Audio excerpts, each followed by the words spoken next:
Ya, oke, kita mulai ya. Bismillahirrahmanirrahim.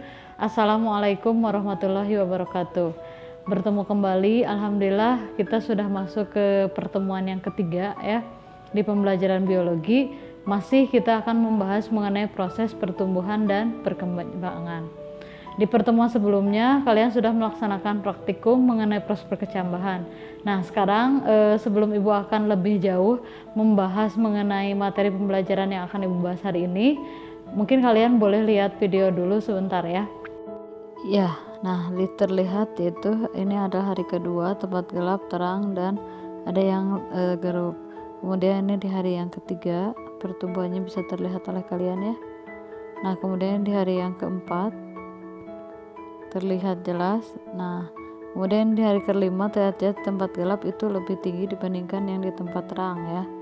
Nah ini terbukti kembali di hari ke-6. Setelah kalian melihat tayangan video tersebut, mungkin kalian ada sedikit kesimpulan ya.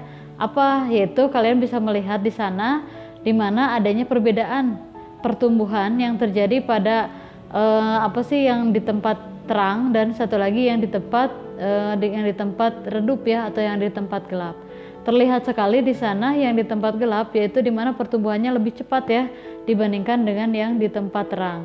Nah, mungkin kalian bertanya, kenapa itu bisa terjadi? Nah, sesuai dengan yang akan dibahas hari ini, kita akan membahas mengenai faktor-faktor yang mempengaruhi pertumbuhan dan perkembangan.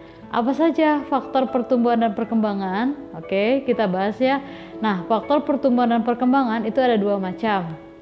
Yang pertama yaitu ada faktor internal, yaitu faktor yang berasal dari dalam, dan yang kedua yaitu faktor eksternal, yaitu faktor yang berasal dari luar. Seperti apa? Kita akan langsung lihat. Nah, ini dia yang disebut dengan faktor internal. Faktor internal pada proses pertumbuhan dan perkembangan itu ada dua macam, yaitu yang pertama gen. Nah, mungkin sebagian kalian udah tahu gen ya, yaitu faktor keturunan. Dimana kalau misalnya orang tuanya tinggi, berarti anaknya juga pasti tinggi gitu. Kalau orang tuanya misalnya rambutnya lurus, anaknya juga kemungkinan lurus. Nah kalau di tumbuhan, kalau misalnya tumbuhan tersebut rasanya manis misalnya ya, atau banyak buahnya banyak, nah kemungkinan besar nanti hasilnya juga akan kurang lebih sama. Oke, yang pertama gen.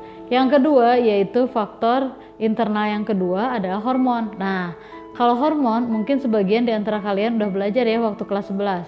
Hormon itu adalah suatu zat yang terkandung dalam suatu tumbuhan, di mana hormon membantu dalam proses metabolisme yang terjadi dalam tumbuhan, apakah itu merangsang ataupun itu mengaktifkan suatu.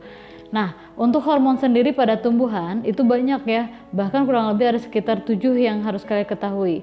Apa saja? Nah, kita akan bahas satu-satu. Yang pertama, hormon yang pertama adalah auksin.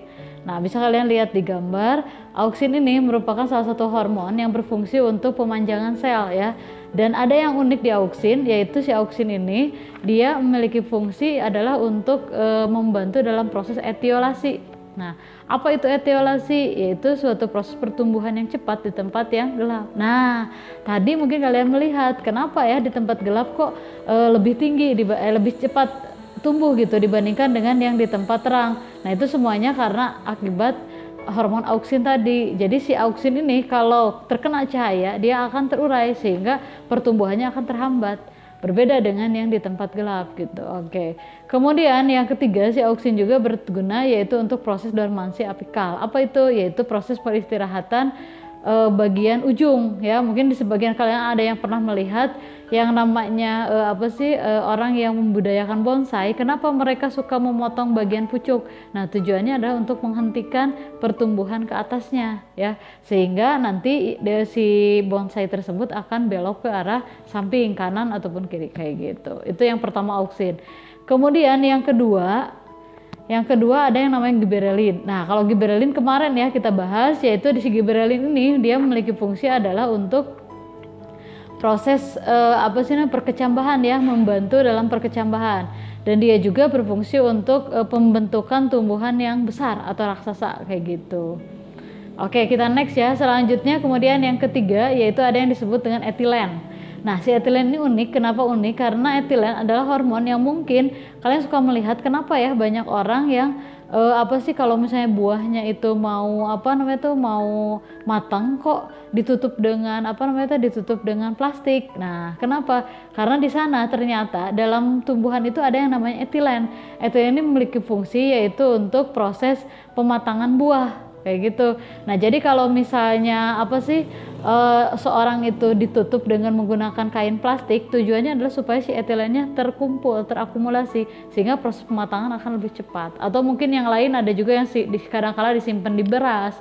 Nah, itu tujuannya satu, yaitu supaya si etilennya berkumpul di satu titik atau terakumulasi satu tempat sehingga proses pematangan akan lebih cepat gitu. Oke, kita next ya. Selanjutnya kemudian yang keempat yaitu ada yang disebut dengan sitokinin. Nah, kalau sitokinin ini dia berfungsi untuk proses pembelahan sel ya dan juga untuk proses pertumbuhan. Nah, ini enggak terlalu istimewa ya untuk sitokinin. Jadi ada 3 yang sangat berperan penting dalam pertumbuhan hormon tuh. Yang pertama ada auksin, ada giberelin, dan yang ketiga yaitu ada sitokinin. Oke. Selanjutnya kemudian hormon selanjutnya adalah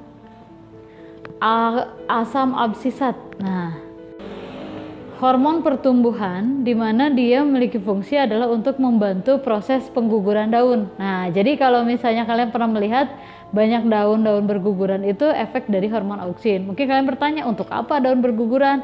Pasti udah pernah belajar.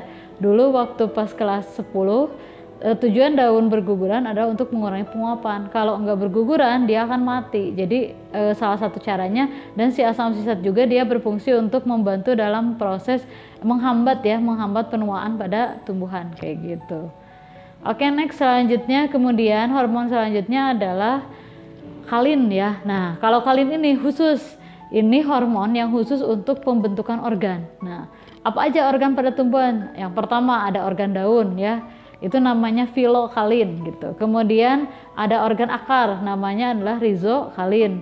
Kemudian ada organ batang yaitu kaulokalin, dan ada organ bunga yaitu autokalin. Nah, jadi dia memiliki fungsi utama adalah untuk pembentukan organ-organ. Jadi suatu saat misalnya di antara kalian kok nggak numbuh-numbuh misalnya buahnya, kok nggak numbuh-numbuh bunganya. Nah, bisa dimasukin hormonnya atau dirangsang ya supaya hormonnya itu aktif gitu. Kemudian next selanjutnya yang terakhir adalah hormon asam traumalin. Nah, sesuai dengan namanya trauma ya, berarti kira-kira kita trauma gara-gara apa? Pastinya pernah terluka ya. Biasanya kalau kita terluka biasanya kita suka ada istilah trauma. Ternyata sesuai dengan namanya si asam traumalin ini punya fungsi utama untuk apa? Yaitu untuk penyembuhan luka. Nah, jadi itulah dia beberapa hormon yang berperan dalam proses pertumbuhan dan perkecambahan. Oke, next ya, selanjutnya faktor eksternal yang membantu dalam proses perkecambahan, karena nggak hanya faktor internal aja, ada juga faktor eksternal. Nah, faktor eksternal ini adalah faktor dari luar yang tidak ada dalam tubuh kita. Apa saja? Nah, yang pertama yaitu adalah air. Nah, air ini memiliki fungsi utama, kemarin kita belajar di perkecambahan, yaitu dia membantu dalam proses imbibisi ya. Oke. Nah, membantu dalam proses imbibisi yaitu proses masuknya air. Fungsi utamanya adalah untuk pengaktifasian hormon ataupun enzim. Selain itu, air juga berfungsi lain yaitu untuk membantu dalam proses fotosintesis pada tumbuhan ya, kalian juga udah tahu lah. Faktor eksternal yang kedua yang tidak kalah penting adalah kelembapan. Jadi suatu tumbuhan, proses pertumbuhan perkembangan itu akan optimal ketika lembab ya. Jadi suhunya itu optimum, tidak panas, tidak terlalu dingin juga. Jadi harus pas gitu. Kemudian faktor selanjutnya adalah cahaya. Nah, cahaya ini merupakan faktor utama dalam proses pertumbuhan perkembangan, tapi dalam perkecambahan atau dalam pertumbuhan, cahaya ini ternyata menghambat. Kenapa? Karena tadi yaitu bisa menguraikan hormon auksin kayak gitu. Dan yang terakhir, faktor eksternal dalam proses pertumbuhan dan perkembangan adalah mineral. Apa itu mineral? Mineral itu bukan air mineral, bukan ya, tapi mineral itu adalah nutrisi, makanan. Nah, dimana suatu makhluk hidup juga, terutama untuk tumbuhan juga butuh yang namanya makanan, yaitu ada 2 macam. Kalau di tumbuhan mah ada yang disebut dengan makronutrien, dan satu lagi ada yang disebut dengan mikronutrien. Apa sih Bu bedanya? Nah, kalau makronutrien nutrisi yang dibutuhkan dalam jumlah yang sangat banyak. Itu ada 4 macam ya. CHONSP. Nah, bisa kalian lihat di tabel di sini. Nah, jadi itulah dia makronutrien yang artinya kalau misalnya nggak ada, maka otomatis proses perkembangan ini akan sangat terganggu pisan. Nah, selanjutnya kemudian yang kedua adalah mikronutrien. Nah, kalau yang ini dibutuhkan dalam jumlah yang sedikit. Nah, ini banyak sekali ya. Nah, tapi butuh, iya butuh, tapi tidak terlalu dibutuhkan dalam jumlah sangat besar. Jadi kalaupun misalnya tidak ada, tidak akan mengakibatkan si tumbuhan tersebut langsung mati, enggak ya. Tapi mungkin si tumbuhan tersebut akan mengalami kerusakan-kerusakan sedikit-sedikit kayak gitu. Jadi artinya dibutuhkan tapi tidak dalam jumlah yang sangat besar. Oke. Nah, jadi kurang lebih seperti itulah pembahasan di hari ini, di pertemuan yang ketiga ini. Untuk lebih jelas, lebih lengkapnya, nanti kalian kalau misalnya masih bingung, kalian bisa bertanya seperti biasa ya di nomor kontak ibu di bawah ini. Dan untuk pertemuan pembelajaran hari ini dicukupkan dulu sekian. Seperti biasa untuk latihannya nanti kalian bisa lihat di Classroom. Nah, mungkin seperti itu saja pembahasan dari ibu. Tetap semangat. Wassalamualaikum warahmatullahi wabarakatuh. Alas.